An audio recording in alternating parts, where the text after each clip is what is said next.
Move out. Michael, the department head of our business partner, said, "Subcontractor, working with someone like you will bring our company down." Instead of taking a sip, he threw his coffee cup right over my sister Jessica's head. My sister gasped and frantically reached for a handkerchief to wipe the coffee stain off her outfit. Jessica was being embarrassed in front of me, despite the fact that she had always put me first and taken care of me since we were young. I was really furious with Michael for his ridiculous actions. My sister's cold voice cut through the air as I was ready to scream, sending shivers down my spine. "Can you give Mr. Thompson a call?" She glared at Michael with sharp eyes and stated, "I need to speak with him." Aaron is my name. I am in my 30s, and I own and operate 15 businesses ranging from management consulting to producing and retailing leather goods to custom suit making. Despite being a part of a group of 15 firms, they all function rather differently because I launch businesses based on ideas that strike me at the moment. When a business takes off, I hand over day-to-day management to dependable staff members. The sense of accomplishment and joy I get from discovering new services and products that I wish were available is also quite great. It fascinates me to think about what business to launch next, but I know that my sister Jessica has played a big part in keeping me driven and aspirational. Because of our parents' negligence, we had very uncomfortable lives when we were little. We were shuffled between various relatives. My sister and I don't recall much about our parents as a result. When I became older, I understood why we kept changing schools, even if at first I didn't comprehend what was going on since I could see the reluctant looks on our relatives' faces when they took us in. "Don't worry, Aaron. I'll always protect you no matter what." I'm sure I would have broken down then if my sister hadn't said those words. When I was still very young and vulnerable, her words provided the emotional support I needed. However, she must have felt a great deal of strain from it. She cooked us meals, looked over school paperwork like a parent, and took care of me. In primary school, my sister experienced hearing loss, possibly as a result of all the stress. Instead of taking her to the hospital, our relatives told her to go to sleep, saying that it will get better. Consequently, the problem had gotten much worse by the time she complained of pain. Even with a hearing aid, her ears hardly work. Perhaps things might have worked out differently if she had gotten therapy sooner. Although she has a hearing aid, her problem is severe enough to interfere with her everyday life. And it seems that solutions such as a bone conduction device or middle ear implant were difficult to use in her instance. My sister never once complained, but the shock of losing her hearing must have been devastating. Her students made fun of her disease as a result of her illness, and our relatives treated her even worse after her hearing declined. But seeing Mom never give up and always go forward in spite of all the difficulties or barriers she encountered gave me the willpower to not get bogged down in my own problems. To say that my sister and I were like a team of two may sound conceited, yet depending on her taught me how to get by on my own. That's why I am aware that my sister is solely responsible for my success as an entrepreneur and business owner. I opened my eyes wide in astonishment when my sister, who I had looked up to since we were young, stated, "I'd like you to join me for this meeting." I was taken aback to see Jessica, who owns her own company and is often self-assured and forceful, beg for my assistance with such hesitancy. "It's not often that I see you uncertain, Jessica. Is this really such a difficult deal?" Although her business isn't as large as mine, she has managed it for a considerable amount of time. She should be accustomed to working with clients because she does the majority of the sales and negotiations herself. She must be in a very tough circumstance because she was begging for my assistance. I murmured this to Jessica, and she sheepishly shook her head. "I want to make sure this deal goes through because it's pretty significant, but I just can't seem to get along with the person in charge." She used to be a strong believer who never wavered when she was younger. However, since she's entered the professional world, she appears to be experiencing the challenges of mature social interactions. An individual is not necessarily a good person just because they occupy a prominent position in a big corporation. This client seems to be the kind of challenging person that nobody enjoys working with. I made the decision to go with my sister to the meeting as a way of saying thank you for everything that she has done for me. The location was a calm, private space that was ideal for talking about delicate subjects. Jessica was obviously anxious as she kept fiddling with the collar of her tailored suit and double-checking her appearance. I made the decision to pretend I worked at Jessica's company in case someone questioned because she had warned me, "Please don't mention that you run a company." Michael, the client, arrived a bit after the appointed hour as I was contemplating this. I apologize. I got distracted looking for a smoking area and forgot the time. Would you honestly use that as an explanation, even if it were true? As Jessica deftly handled the situation, I thought, we just arrived ourselves. Jessica didn't need to rely on sign language or any other kind of aid for the time being because of this degree of contact. Jessica's ability to carry on a coherent conversation despite her limited hearing and lip-reading abilities never ceases to astound me. Even though we had been waiting for quite some time and had come more than half an hour early, Michael seemed to take Jessica's remark at face value. Then, as if it were instinctive, he handed Jessica his jacket and remarked, "Then I should have taken more time for a smoke." I watched this discussion in silence until Michael gave me a questioning glance that suggested, "Who's this guy?" "I'm glad to have met you. My name is—" Michael interrupted me as I was getting up to introduce myself, stating, "I don't need an introduction from some low-level guy." I was happy that my worry was unfounded, and that he wouldn't question me about why we had the same last name. Michael's disagreeable attitude started to make me feel uneasy at the same moment. "Would you please just get me a drink? Make it black. I don't like sweet things." With hardly a glance, he threw the menu at Jessica and muttered this. With good reason, Jessica had a concerned expression when she stared at Michael. Jessica found it challenging to understand what Michael was saying and to read his lips because he had purposefully covered his mouth when issuing the instruction. Not only was his voice muffled, but he had covered his mouth so she could not possibly imagine what he'd spoken. Even though I didn't think it was necessary for him to be so petty, I also couldn't really criticize someone who was crucial to Jessica's company. I hit the button to summon the server, thinking it would be easier if I just took care of the order. But Michael gave me a stern look and told me to shut up, low-level man. I spend a lot of time determining whether my business partners are capable of handling simple exchanges. It's true that while doing business, it's critical to take into account not just the partner's business strategy, but also the enthusiasm and moral fiber of the organization's executives and staff. But it was obvious that Michael was trying to minimize Jessica with his behavior. He appeared to be making fun of someone who was disabled. "Excuse me, but what you're doing is..." A firm grip closed around my arm before I could say anything more. Jessica, who was seated next to me, was firmly gripping my arm while shaking her head. Jessica was the one who made this arrangement, not my company. Even though I was against doing business with someone like Michael, Jessica had good reason to remain silent. I said nothing, honoring her request, and waited for the waiter to come get our order. I gave Jessica a gesture under the table that only she could comprehend. With my left hand, I traced a circle with 5 fingers, and with my other hand, I pretended to stir with a spoon. Jessica nodded slightly. I was relieved because it appeared the coffee sign had been received. "Please, 3 coffees.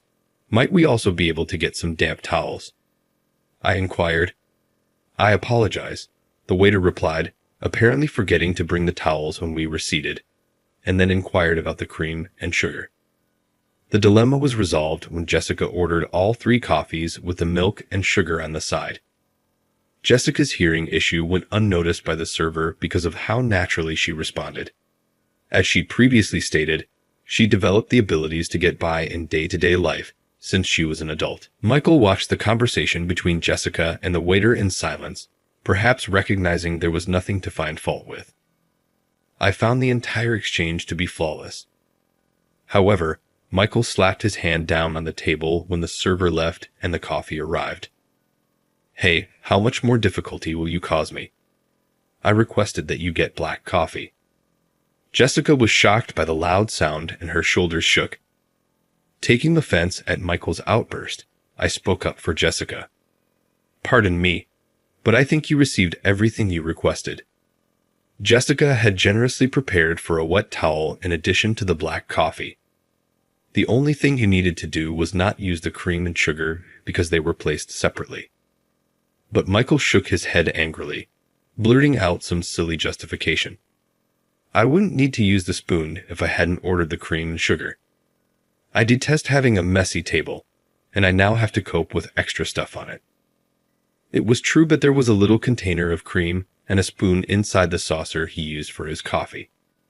Even just getting those moved aside was giving him too much bother. He was grumbling. My wrath flared as I realized there was no cause to argue with him. But before I could say anything, Jessica knelt alongside me. "I apologize profusely for the inconvenience. I'm grateful for your continuing business, and will make sure it doesn't happen again." Michael seemed pleased by Jessica's apology as he nodded. Even though I didn't believe them, I remained silent and observed their discussion. Let's dive straight in. I've put up a proposal that includes our parts cost and delivery schedule. Michael was given some documents by Jessica that she had taken out of her backpack. Michael took a quick look over the paperwork before slamming them onto the table. "This is absurd. Both the price and the delivery speed are excessively expensive. Reduce the cost in half and add 3 extra days to the delivery time. I'll purchase twice as many parts as I had initially intended if you agree." Regarding the estimate from Jessica's parts manufacturing company, Michael was putting out ridiculous expectations. Without going too further into the records, it was clear that Michael was making excessive demands. "I apologize, but that just isn't possible. Even though our staff members are trying their hardest, we are unable to meet those deadlines." Jessica labored to carry on the conversation, observing Michael's lips closely. Michael persisted in being unyielding, pressing his egotistical demands even harder. "Your revenue won't change if I buy twice as much, right? And the reason your business is moving so slowly is due to those pointless ideas about social responsibility. You should never even leave the house, people like you. You simply cause hardship for society." Such a comment was ridiculous in light of the cost ratios, but it appeared Michael was not very familiar with basic cost principles. The next thing he said made my blood boil. Jessica founded her business with the goal of assisting those who are socially disadvantaged, drawing on her own struggles. Her aggressive advocacy for hiring disabled individuals resulted in a decrease in production when compared to regular businesses. Her charges were greater because of this. Jessica had nevertheless put in a great deal of effort to get contracts and maintain her company. It was obvious that there was no way to increase the profit margin any further. Jessica made a valiant attempt to clarify, but Michael just laughed and yelled, "Go away, subcontractor. Dealing with individuals such as yourself will hinder my business." Michael grabbed up his coffee cup and poured it directly over Jessica's head, not taking a sip from it. Exclaiming, "Hot!" With haste, Jessica took out a handkerchief and wiped away the coffee that had seeped into her suit. The sister who had taken care of me since we were young and always put me first was now being embarrassed in front of me. My rage reached a breaking point due to Michael's ridiculous actions. I was ready to yell when Jessica spoke, her voice so icy that it made my skin crawl. "Maybe you give your president a call. I should speak with him first." She then gave Michael a chilly, steely gaze. Stunned by Jessica's abrupt transformation in attitude, Michael first appeared astonished before erupting into laughter. "I apologize. My fingers went slick. But you'd like me to give Mr. Thompson a call. What do you believe someone running a small business like you could potentially accomplish?" Jessica kept dabbing at the coffee mark on her shoulder with her handkerchief, as if she was still in disbelief at the stubborn stain. "I had the suit created at my place of business, and Jessica received it as a gift when she opened for business. Using the finest material, I had created it to fit her frame properly, so she could look confident during any discussion. Look, I apologize for the coffee.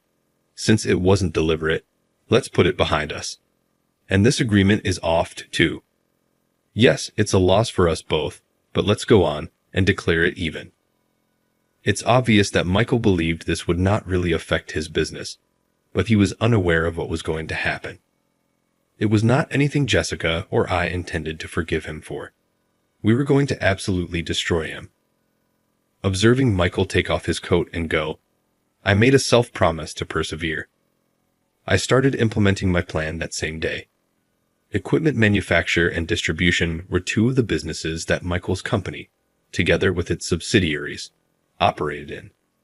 Since his business strategy and mine were so similar, I decided to open a rival eatery close to one of Michael's establishments. I had been considering starting a restaurant for some time, and this development just expedited the process, which was ideal for me. Michael's restaurant franchise, well known for having many locations, took great satisfaction in providing high-quality ingredients at affordable prices. We were ideal rivals because, coincidentally, I also valued premium ingredients and wanted to provide the public with that experience. I made significant investments in marketing and promotion when my restaurant first opened, and word of mouth quickly spread, making it one of the most difficult places to acquire a reservation. It was evident that Michael's patrons were gravitating toward my place, and we skillfully steered clear of the typical hazard faced by eateries that lose their appeal after a certain point in time.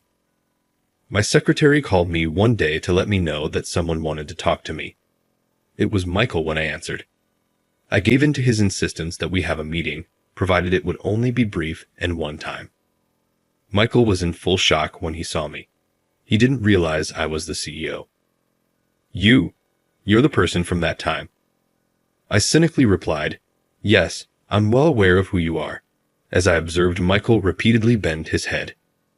I think we had a prior negotiation together. I had assumed back then that you were just a worker for that small business. I'm sorry, I didn't greet you correctly. He obviously hadn't grasped the fact that Jessica and I were related. I asked Michael what he wanted, frustrated by his persistent lack of respect.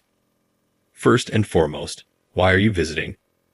I'm pretty busy, as I stated on the phone, I said icily. Michael clutched his hands uncomfortably as he gave his explanation for being here. I take it that your company has opened a few stores close to ours recently. Given how similar our business strategies are, I believed it would be advantageous for us to collaborate. As he continued, it was evident that Michael was suggesting that his business acquire my company. He was disturbed by the rivalry in the area, but he now desired to purchase my business in order to capitalize on the circumstances. Naturally, I had no plans to close my company. Silently opening the door, I gave Michael the all-clear to depart. Are you certain? I can take revenge in a lot of ways. Michael muttered, his voice filled with venom. Perhaps from his wounded pride. Don't come crying to me, will you regret it? I swallowed my want to respond and bit back a response. Instead, I stayed silent. Michael bit his lip and walked out, leaving a noisy trail of footsteps behind him. He presumably believed that I owned just restaurants, which is why he felt so entitled to address me in such a haughty manner. It is necessary to impart to individuals such as Michael the harsh realities of the commercial world. I grabbed up my phone and tapped the contact of a crucial person to plan my next step. I got a message the next day from the employees I put in charge of running the rival eatery. Upon opening the URL they gave, I was met with a plethora of defamatory remarks on our store. The same account has made multiple posts from the day before. Was this a revenge Michael had in mind? If that is the case, it was very immature and unethical. The posts were obviously aimed to scare away consumers because they were full of lies about food safety and insults directed at the employees. I offered the staff some instructions to calm them down, and they told me that none of these statements were accurate. I have total faith in all of you. Keep the remarks exactly as they are, but send a disclosure request and get in touch with the site authorities. This is more than sufficient justification to file a lawsuit. Together, Let's clear your names." My secretary entered the room as though she was waiting for me to end the call. It appears that I was called. It was clearly Michael again, when she claimed it was from the person who wanted to meet yesterday. But I told my secretary not to answer the phone. "Sorry, please tell him I'm not interested in talking, and let him know that I'll be away on a business trip for a while, so I won't be available." Disguised as a business trip, I went back to work, trying to avoid Michael.